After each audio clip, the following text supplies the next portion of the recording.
कभी ऐसा हुआ है कि कोई आपको कुछ बोलता है और आप बाद में सोचते हो, यार उस वक्त ये बोलना चाहिए था। सच ये है, लोग आपको हराते नहीं, आप खुद जवाब देना नहीं जानते। दुनिया में दो तरह के लोग होते हैं, एक जो हर बात सुनकर चुप रह जाते हैं और दूसरे जो बिना चिल्लाए सामने वाले को चुप करा देते हैं। क्या आपके भी साथ कभी ऐसा हुआ है कि किसी ने आपको बहुत कुछ सुना दिया और आप बस चुप रह गए? बाद में दिमाग में 100 जवाब आए, लेकिन उस वक्त कुछ भी नहीं बोल पाए। अगर हां, तो समझ लो आप अकेले नहीं हो। ज्यादातर लोग इसी गलती की वजह से हार जाते हैं, तुरंत रिएक्ट करना। देखो, जब कोई आपको कुछ बोलता है तो वो सिर्फ शब्द नहीं फेंक रहा होता, वो आपकी इमोशंस को कंट्रोल करने की कोशिश कर रहा होता है।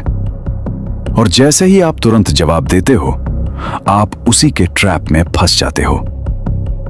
रियल पावर क्या है?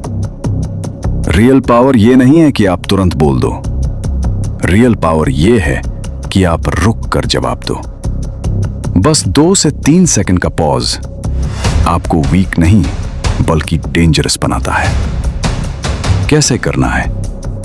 जब कोई कुछ बोले, तुरंत बोलने की बजाय हल्का सा रुक जाओ, सामने वाले की आंखों में देखो और एक काम एक्सप्रेशन रखो। फिर धीरे से बोलो, तुम्हें ऐसा क्यों लगता है? ये इतना पावरफुल क्यों है? क्योंकि सामने वाला एक्सपेक्ट करता है कि आप गुस्से में जवाब दोगे, लेकिन जब आप काम रहते हो तो उसका पूरा कंट्रोल टूट जाता है।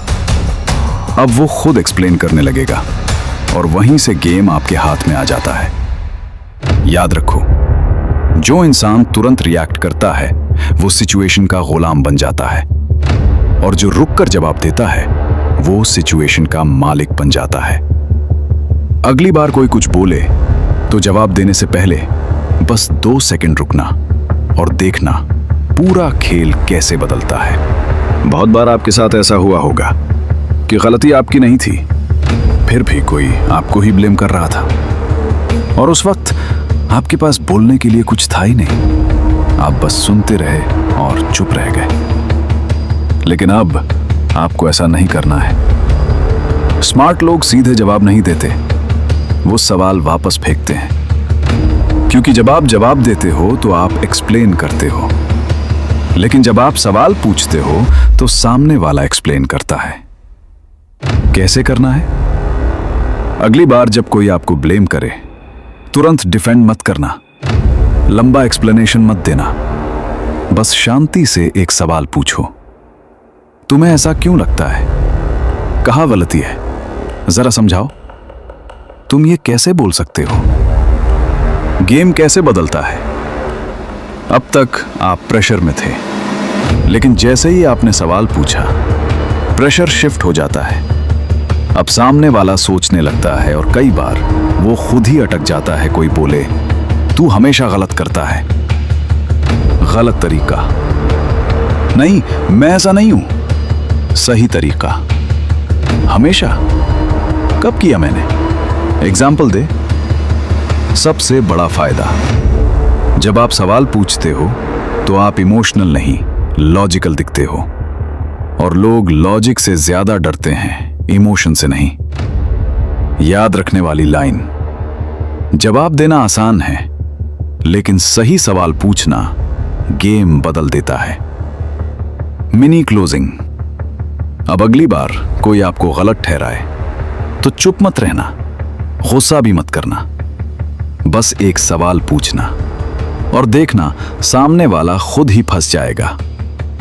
सच बताओ, कितनी बार ऐसा हुआ है कि किसी ने आपको कुछ कहा और आप गुस्से में कुछ ऐसा बोल गए जिसका बाद में पछतावा हुआ?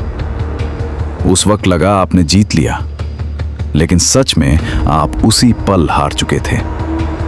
क्योंकि जिस इंसान के इमोशंस उसके कंट्रोल में नहीं होते, वो खुद अपने कंट्रोल में नहीं होता। रियल पावर क्या है? रियल पावर ये नहीं है कि आप जोर से बोलो या सामने वाले को दबा दो। रियल पावर ये है कि सामने वाला आपको प्रोवोक करे, फिर भी आप काम रहो। क्यों ये इतना पावरफुल है? क्योंकि सामने वाला चाहता है कि आप गुस्सा हो जाओ ताकि वो आपको कंट्रोल कर सके।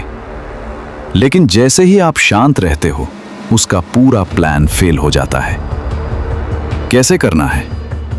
अगली बार जब कोई आपको ट्रिगर करे, डीप ब्रेथ लो, चेहरे पर हल्की सी कामनेस रखो, तुरंत रिएक्शन मत दो, फिर धीरे से बोलो, ठीक है मैं समझ रहा हूं तुम क्या बोल रहे हो।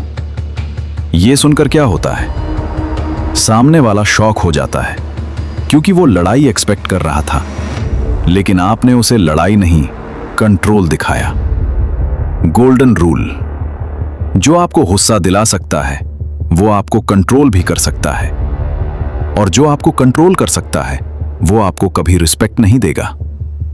इसलिए अगली बार जब गुस्सा आए, रिएक्ट मत करना, ऑब्जर्व करना, क्योंकि शांत इंसान खतरनाक नहीं लगता, लेकिन वही सबसे डेंजरस होता है। इमोशन कंट्रोल कोई टैलेंट नहीं है, ये एक स्किल है जो हर कोई सीख सकता है, और जिस दिन आपने इसे सीख लिया, उस दिन से कोई आपको मेंटली हरा नहीं पाएगा।